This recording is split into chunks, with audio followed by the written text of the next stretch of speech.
English में verb late यह बहुत ही इम्पॉर्टेंट वर्ब है, क्योंकि स्पोकन इंग्लिश में इस लेट का यूज़ हम बहुत ज़्यादा करते हैं। हम घर में करते हैं, अपने फ्रेंड्स के साथ करते हैं, बाहर बहुत ज़्यादा करते हैं, काफ़ी ज़्यादा करते हैं। इसलिए ज़रूरी हो जाता है कि हम लेट के इस्तेमाल को, लेट के यूज़ को हम अच्छी तरह से समझें। इस वीडियो में हम लेट के सभी यूजेस को देखेंगे, सभी फॉर्म्स को देखेंगे। फर्स्ट फॉर्म देखेंगे, सेकंड फॉर्म देखेंगे, थर्ड फॉर्म देखेंगे, और जो इसके दूसरे यूजेस हैं, क्योंकि लेट को कई तरह से यूज़ किया जाता है और यह अलग अलग कंडीशन में अलग अलग तरह का अर्थ देता है, अलग अलग तरह का सेंस देता है। तो वीडियो को अब तक अगर आपने लाइक नहीं किया है तो आपसे रिक्वेस्ट करता हूँ कि इस वीडियो को लाइक करते चलें। अगर सब्सक्राइब चैनल को नहीं किया है तो सब्सक्राइब भी कर लें, अपने फ्रेंड्स को शेयर कर दें तो यह और भी अच्छी बात होगी। तो आइए हम लेट को शुरू करते हैं। लेट यह फर्स्ट फॉर्म होता है, इसका सेकेंड फॉर्म भी लेट ही होता है, थर्ड फॉर्म भी लेट ही होता है। फर्स्ट फॉर्म, सेकेंड फॉर्म और थर्ड फॉर्म तीनों सेम होते हैं, यानी प्रेजेंट फॉर्म, पास्ट फॉर्म और पास्ट पार्टिसिपल, ये तीनों के तीनों सेम होते हैं, राइट। जब हम इसमें आईएनजी जोड़ते हैं, इसका आईएनजी फॉर्म जो होता है वो लेटिंग होता है, LETTING, लेटिंग, राइट। तो ये तो फॉर्म्स की चर्चा हो गई। अब इसका हिंदी में जो अर्थ निकलता है, हिंदी में अर्थ निकलता है करने देना, ठीक है। जैसे हम किसी को कोई काम करने देते हैं, राइट। जैसे वह मुझे पढ़ने देता है, ओके। अब यहाँ पे एक सब्जेक्ट होगा, सब्जेक्ट वो होगा जो काम को करने देगा या फिर काम को नहीं करने देगा, ठीक है। जो काम करने वाला होगा वह अलग होगा, एक्चुअली वह यहाँ पे ऑब्जेक्ट होता है, ऑब्जेक्ट के रूप में आता है, ठीक है। और वास्तव में जो काम होगा उसको हम ऑब्जेक्ट के ठीक बाद फर्स्ट फॉर्म में रखते हैं या बेस फॉर्म में रखते हैं, ठीक है। इसका स्ट्रक्चर होता है सब्जेक्ट प्लस हेल्पिंग वर्ब।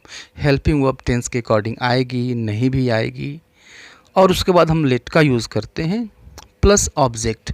अब ऑब्जेक्ट की जगह पे या तो मी होगा, अस होगा, हिम होगा, हर होगा, यू होगा, देम होगा या फिर इट होगा, यानी ये सारे ऑब्जेक्टिव केस में होंगे।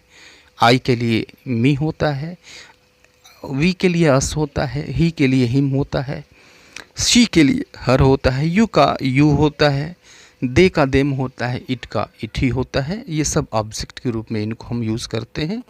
और प्लस वर्ब की फर्स्ट फॉर्म, वास्तव में जो काम होगा वह उसको हम फर्स्ट फॉर्म में यहाँ पे रखेंगे, ठीक है। जैसे एग्जांपल देखिए, पढ़ने दो, राइट। तो मुझे पढ़ने दो मीन्स लेट मी रीड, यह इम्परेटिव सेंटेंस है। और जो इम्परेटिव सेंटेंस होता है उसमें सब्जेक्ट नहीं होता है, सब्जेक्ट यू होता है जो कि हिडन होता है, लिखा नहीं जाता है। लेट से शुरू होगा, लेट मी रीड। तो लेट के बाद हम ऑब्जेक्ट रखेंगे ऑब्जेक्टिव केस में, लेट मी रीड, मुझे पढ़ने दो। यहाँ पे मुझे के लिए मी आया हुआ है। और कौन सा काम करने दो, तो पढ़ने का यह वर्ब है, इसको हम फर्स्ट फॉर्म में रखेंगे, यही काम वास्तव में होगा। तो लेट मी रीड, मुझे पढ़ने दो। उन्हें अंदर आने दो मीन्स लेट देम कम इन, लेट देम कम इन, उन्हें अंदर आने दो। तो लेट के बाद हम देम यूज़ करेंगे ऑब्जेक्ट, किनको अंदर आने दो, तो उन्हें अंदर आने दो, तो लेट देम। और फिर काम क्या होगा, आने देने का। तो कम वर्ब की फर्स्ट फॉर्म, आना, कम और अंदर इन, लेट देम कम इन, उन्हें अंदर आने दो। तो ये दो इम्परेटिव सेंटेंसेस थे। कुछ टेंसेस के देख लेते हैं हम। जैसे वह मुझे पढ़ने नहीं देता है, प्रेजेंट इंडेफिनिट है, वह मुझे पढ़ने नहीं देता है, ठीक है। तो जो रूल्स प्रेजेंट इंडेफिनिट के लिए हम इस्तेमाल करते हैं, सेम वही रूल यहाँ पर भी इस्तेमाल कर देंगे, ठीक है। तो he doesn't let me read, he doesn't let me read, देखिए रूल सारे यहाँ पे वही यूज़ किए गए हैं। सब्जेक्ट हमने रखा, कौन नहीं करने देता है, तो वह नहीं करने देता है, ठीक है। हम ही के साथ नेगेटिव में प्रेजेंट इंडेफिनिट के डजंट यूज़ करते हैं, इसलिए हमने यहाँ पे डजंट यूज़ किया है। और मेन वर्ब का फर्स्ट फॉर्म होता है, लेट को यहाँ पे हम मेन वर्ब की फर्स्ट फॉर्म की तरह से इस्तेमाल कर रहे हैं। तो लेट यह फर्स्ट फॉर्म है, तो ही डजंट लेट, और मुझे यह ऑब्जेक्ट है, मी यूज़ करेंगे। और काम कौन सा होगा, पढ़ने का, रीड, यह फर्स्ट फॉर्म में हमने यहाँ पे रख दिया। He doesn't let me read, वह मुझे पढ़ने नहीं देता है, ठीक है। गार्ड ने हमें अंदर आने दिया, यह है आपका पास्ट इंडेफिनिट, राइट। तो सब्जेक्ट द गार्ड, वर्ब की फर्स्ट फॉर्म, मेन वर्ब की सेकेंड फॉर्म, तो द गार्ड लेट, वर्ब की मेन वर्ब की सेकेंड फॉर्म भी सेम होता है। तो द गार्ड लेट, और किसको नहीं किसको अंदर जाने दिया, तो हमें मीन्स अस, और काम कौन सा होगा, तो जाने का, गो, और अंदर in. The guard let us go in, guard ने हमें अंदर जाने दिया। ठीक है, इस एग्जाम्पल को देखिए, मैं तुम्हें यहाँ नहीं बैठने दे सकता हूँ। ठीक है, तो दे सकता हूँ कैन नॉट का यूज़ करेंगे, हेल्पिंग वर्ब यहाँ पे आ गई।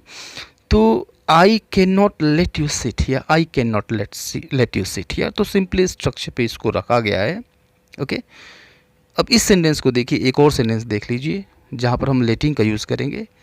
कुछ लोग उसे जाने नहीं दे रहे हैं, तो some people are not letting him go, some people are not letting him go, यानी कुछ लोग उसे जाने नहीं दे रहे हैं। ठीक है, तो ये टेंसेस संबंधित कुछ सेंटेंसेस हो गए। अब आइए देखते हैं, पीछे हमने देखा कि लेट का अर्थ था करने देना।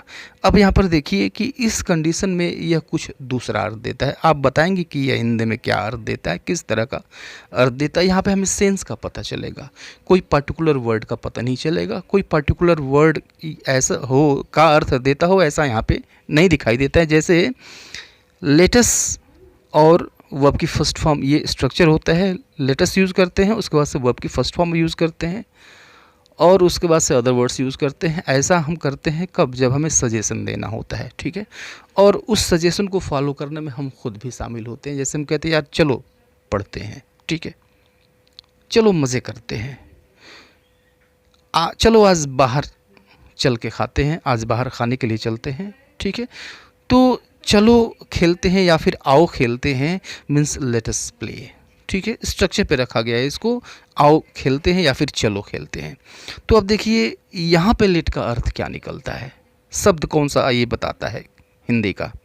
देखिए शब्द तो यह कोई नहीं बताता है, लेकिन सेंस आता है, भाव आता है कि हम यहाँ पे सजेस्ट कर रहे हैं कि चलो बाहर खेलते हैं, चलो खेलते हैं, ऐसा हम सजेस्ट कर रहे हैं। यानी तुम भी खेलो, मैं भी खेलूँ, सब खेलें, चलो खेलते हैं, लेट अस प्ले। चलो मज़े करें, लेट अस एंजॉय। चलो मज़े करते हैं या फिर चलो मज़े करें, लेट अस एंजॉय। आओ मज़े करें, उसको भी हम ऐसे ही कहेंगे, तो लेट अस एंजॉय। चलो आज बाहर खाने चलते हैं, लेट अस ईट आउट टुडे, लेट अस ईट आउट टुडे। तो सजेशन देने के लिए हम यूज़ करते हैं, कोई पर्टिकुलर वर्ड इसका नहीं आता है, हिंदी में पर्टिकुलर अर्थ नहीं निकलता है, लेकिन सेंस देता है कि हम किसी को सलाह दे रहे हैं जिसमें हम खुद भी शामिल होंगे।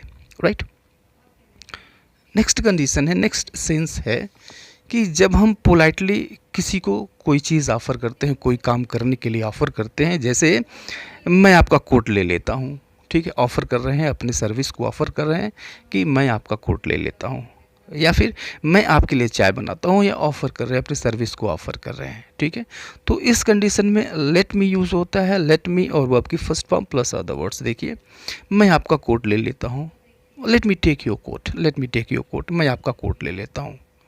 मैं आपके लिए चाय बनाता हूँ। राइट, तो इसको हम इंग्लिश में कहेंगे let me prepare T for you, let me prepare T for you. ठीक है, तो इस तरह से ऑफ़र की जाती है। हम लेट के इस्तेमाल से हम अपनी सेवाओं को, अपनी सर्विस को ऑफ़र करते हैं कि मैं आपके लिए यह कर देता हूँ। ठीक है, एक अगला सेंस जो यह देता है वो देता है इस तरह का, जैसे आपको कहना हो कि मैं तुम्हें बताता हूँ, और फिर पूरा वाक्य मैं बताता हूँ, मैं तुम्हें बताता हूँ कि वहाँ पे मैंने क्या देखा, मैं तुम्हें बताता हूँ कि इसको कैसे चलाते हैं, मैं तुम्हें बताता हूँ कि वह कहाँ जा रहा था। ठीक है, मैं तुम्हें बताता हूँ कि वह कौन है। ठीक है, तो एक तो मैं तुम्हें बताता हूँ, मैं तुम्हें दिखाता हूँ, मैं तुम्हें सुनाता हूँ, मैं तुम्हें समझाता हूँ, ये होता है, और उसके बाद से पूरा का पूरा क्लास होता है, उपवाक्य होता है। राइट, तो लेट मी और वर्ब की फर्स्ट फॉर्म होती है, और उसके बाद से पूरा का पूरा क्लास होता है। ठीक है, कैसे होता है देखिए, मैं तुम्हें बताता हूँ कि वह कहाँ जा रहा था, या मैं तुम्हें बताता हूँ कि वह कहाँ घूम रहा था। Let me tell you, let me tell you, तो यह लेट का क्लास हो गया। और यहाँ पे दूसरा क्लास है where he was wandering, let me tell you where he was wandering, मैं तुम्हें बताता हूँ कि वह कहाँ घूम रहा था। राइट, एक और सेंटेंस देखिए, मैं बताता हूँ कि मैंने क्या देखा। ठीक है, तो अब देखिए इसको हम इंग्लिश में कहेंगे let me tell you what I saw, let me tell you what I saw. ठीक है, तो ये लेट से संबंधित कुछ एग्जाम्पल, कुछ यूजेस थे लेट के। मुझे लगता है कि आपको ये अच्छी तरह से समझ में आया होगा। अगर कहीं किसी तरह की कोई दिक्कत हो then feel free to comment in the comment box. See you later in the next video, till then goodbye and take care.